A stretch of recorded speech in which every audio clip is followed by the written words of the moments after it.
30 मई 2020 भारतीय समय के अनुसार अगले दिन रात के 12:22 पर फ्लोरिडा के केनेडी स्पेस सेंटर से नासा और स्पेसएक्स के joint mission crew dragon demo 2 के तहत स्पेसएक्स फैल्कन 9 रॉकेट को सक्सेसफुली लॉन्च कर दिया गया।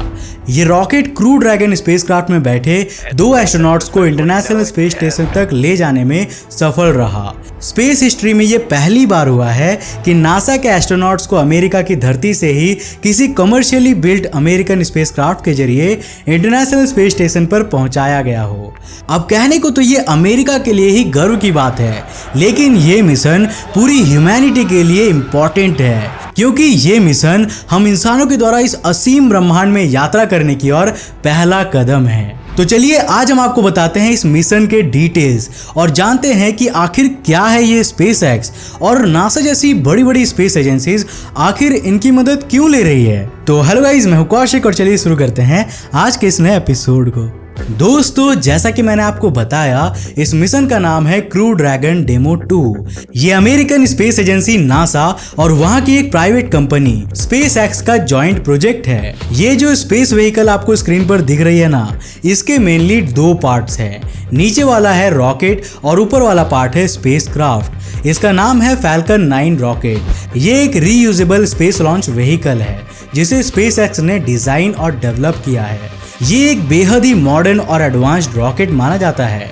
एक रॉकेट का काम होता है स्पेसक्राफ्ट को स्पेस तक ले जाना, उसके बाद वो स्पेसक्राफ्ट से अलग हो जाता है और वापस धरती की सतह पर गिर जाता है। अब पहले क्या होता था कि जब एक रॉकेट को एक बार यूज कर लिया जाता था तब उसकी लैंडिंग किसी ओशन में कराई जाती थी, जिससे वो पूरी तरह बेकार हो जाता था और फिर वो दोबारा इस्तेमाल करने लायक नहीं बचता था।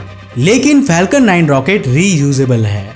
जब स्पेसक्राफ्ट इससे अलग हो जाता है तो ये ऑटोमेटिकली अपनी लॉन्चिंग साइट पर वापस लौट आता है और इस कारण इसको काफी कम नुकसान पहुंचता है और इसे कई बार यूज किया जा सकता है। फैल्कन 9 की सक्सेस रेट बहुत ही शानदार है। इसने आज तक स्पेस में 86 उड़ानें भरी है, जिनमें से ये 84 बार सक्सेसफुल रहा है। नाउ सेकेंडली हमारे पास है ये स्पेसक्राफ्ट जिसका नाम है क्रू ड्रैगन स्पेसक्राफ्ट। इसे ड्रैगन 2 स्पेसक्राफ्ट भी कहा जाता है और ये भी एक रीयूजेबल स्पेसक्राफ्ट है। क्रू ड्रैगन असल में कार्गो ड्रैगन या ड्रैगन 1 का नेक्स्ट जनरेशन स्पेसक्राफ्ट है। कार्गो ड्रैगन, जैसा कि इसके नाम से ही समझ में आ रहा है, इसका इस्तेमाल इंटरनेशनल स्पेस स्टेशन तक सामान ले जाने के लिए किया जाता है।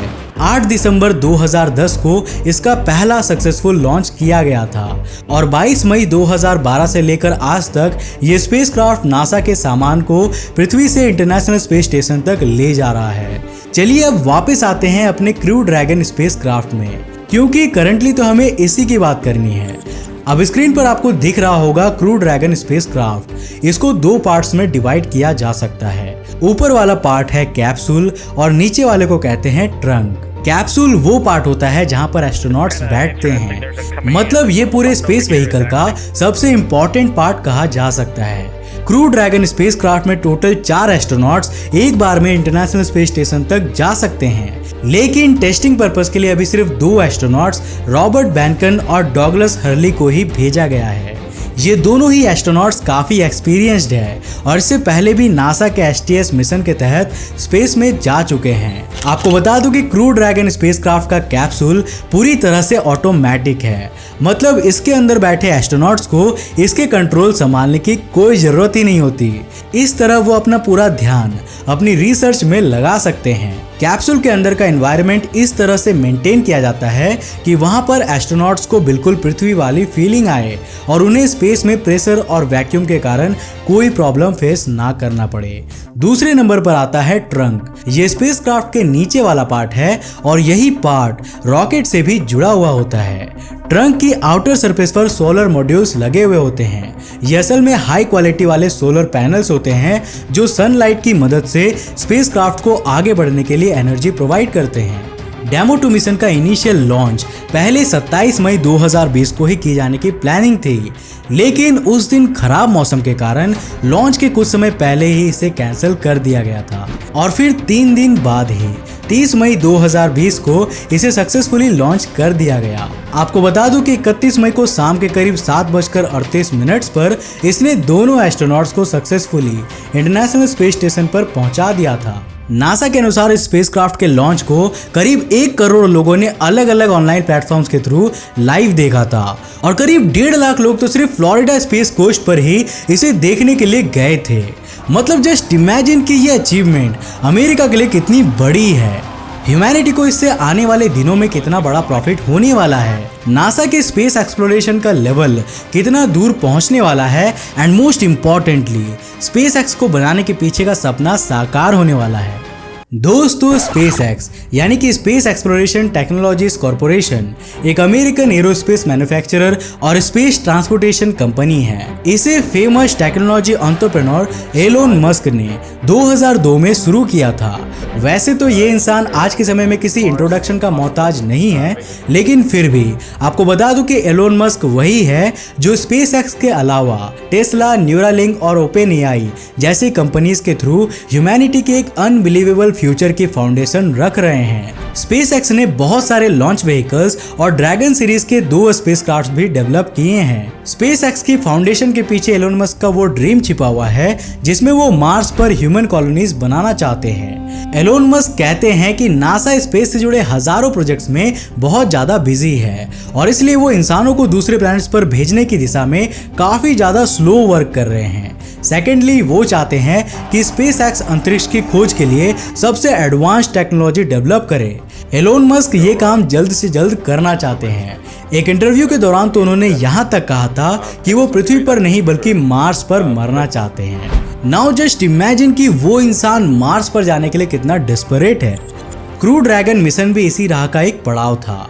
कहने को तो ये कोई बड़ी बात नहीं थी क्योंकि इंटरनेशनल स्पेस स्टेशन तक जाना कोई बड़ी अचीवमेंट नहीं है, लेकिन एलोन मस्क के नज़रिए से देखें तो ये इस असीम ब्रह्मांड में इंसानों की यात्रा का पहला पड़ाव कहा जा सकता है।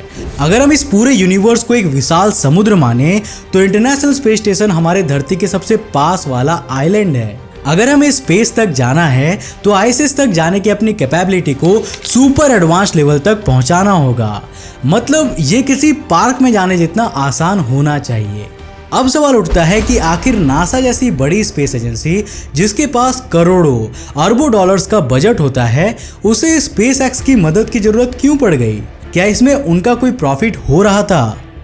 जी हाँ, बिल्कुल हो रहा था। एक्चुअली यहाँ पर नासा और स्पेस एक्स दोनों का ही प्रॉफिट हो रहा है। साल 2011 में STS-135 मिशन के बाद नासा का स्पेस शटल प्रोग्राम खत्म हो गया था और उसके बाद नासा के पास ऐसा कोई भी स्पेसक्राफ्ट सिस्टम नहीं था जो इंसानों को स्पेस में ले जा सके। इस कारण उन्हें इसके लिए रशिया की मदद लेनी पड़ती थी। रशिया के सोयूज स्पेसक्राफ्ट से एक एस्ट्रोनॉट को इंटरनेशनल स्पेस स्टेशन तक पहुंचाने के लिए नासा को 8 करोड़ डॉलर्स देने पड़ते थे, लेकिन स्पेसएक्स के इस प्रोग्राम के तहत इसका खर्च सिर्फ और सिर्फ 6.2 करोड़ डॉलर्स ही आता है। साथ ही ये रीयूजेबल भी है, तो अगली बार इसे यूज करने में सिर्फ 5 करोड़ डॉलर से खर्च आएंगे।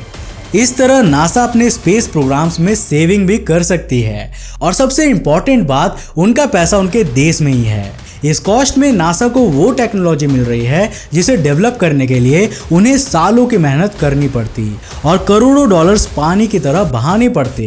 अगर बात करें स्पेस एक्स की तो उनका प्रॉफिट तो मैं आपको पहले ही बता चुका हूँ। इस मिशन का हिस्सा बनकर वो अंतरिक्ष की खोज की तरफ अपने कदम बढ़ा रहे हैं। साथ ही वो इस फील्ड में अपनी इंपॉर्टेंस को इंक्रीज कर रहे हैं और अल्टीमेटली अपनी टेक्नोलॉजी के लिए नए नए कस्टमर्स भी जनरेट कर रहे हैं। लेकिन चाहे कुछ भी हो, इन सब के बीच ह्यूमैनिटी के सपनों को पंख तो लग ही रहे हैं। मैं और आप रात के समय तारों की सैर का जो सपना देखते हैं, उसकी तरफ हम ज़्यादा तो नहीं लेकिन 0.001% तो आगे बढ़ ही रहे हैं। सही कहा ना? तो इसी के साथ आज के लिए बस इतना ही। अगर आपको ये वीडियो पसंद आया तो इसे एक लाइक करना तो बनता है मेरे यार। तो फटाफट वीडियो को लाइक करो और अपने फ्रेंड्स और फैमिली के साथ शेयर करो। अगर आप नए हो इस चैनल पे तो ऐसे इंटरेस्टिंग वीडियोस के लिए चैनल को सब्सक्राइब करने के साथ साथ नोटिफिकेशन बेल को भी ऑन कर देना ताकि आप देख सको हमारे वीडियो सबसे पहले। तब तक के लिए बाय, जय हिंद।